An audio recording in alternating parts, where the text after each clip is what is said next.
Well, you just heard the governor say, I'll always stand up for the Second Amendment.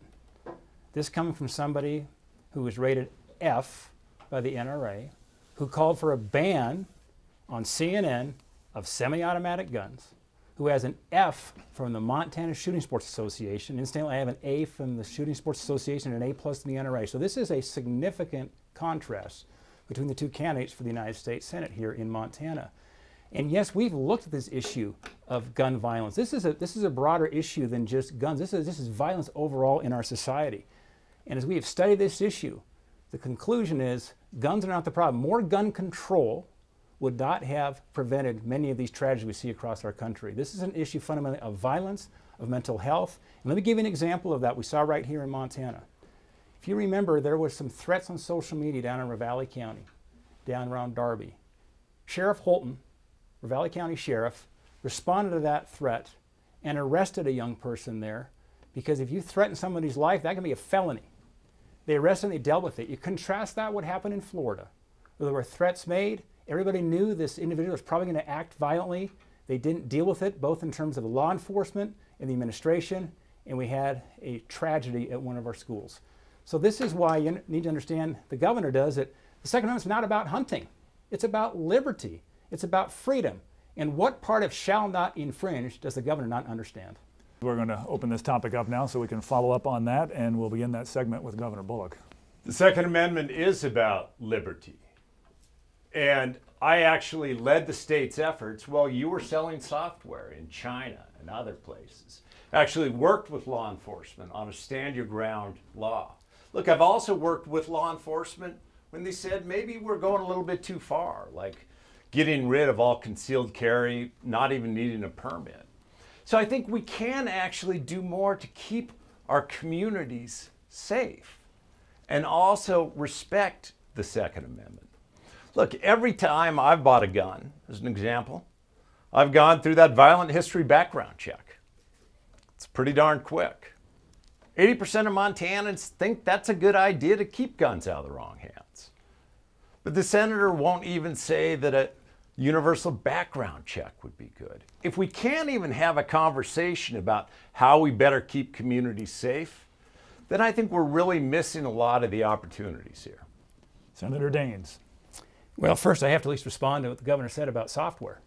We weren't selling software in China. In fact, we were selling software and building a credible business there in Bozeman, Montana. I'm very proud. That's an insult to 1,000 employees of an amazing Montana high-tech company.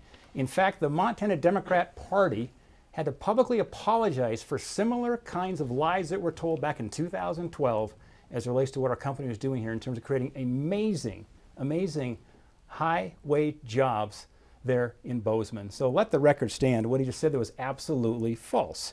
But as it relates now to this issue of violence, it's very important that we continue to help our schools and our teachers in terms of their training and protecting the perimeters of our schools. And thanks to so many great efforts by our school administrators and by our teachers, we've kept our schools much safer.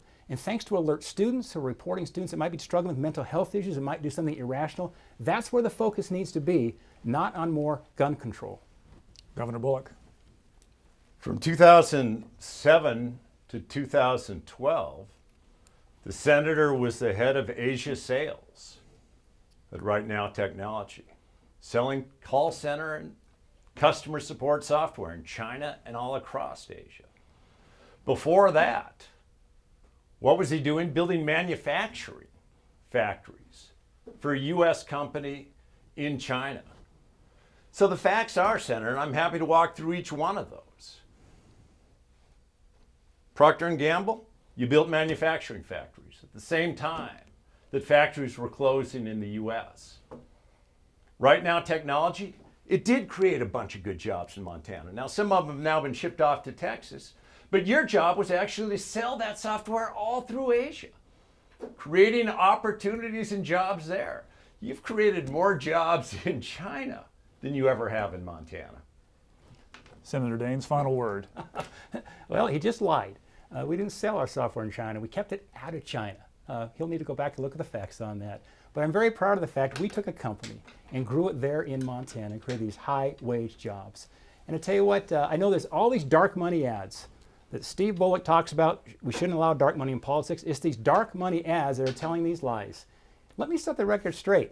I was a young 20-something engineer from Montana State University that our mission there was to market and sell great American brands like Crest toothpaste and Tide laundry detergent and Safeguard to beat Chinese companies. And we did. So we were marketing and selling. Not one box of that product we made was ever sent back to the United States. Not one job was outsourced. And so these are absolute lies, distortions of the truth.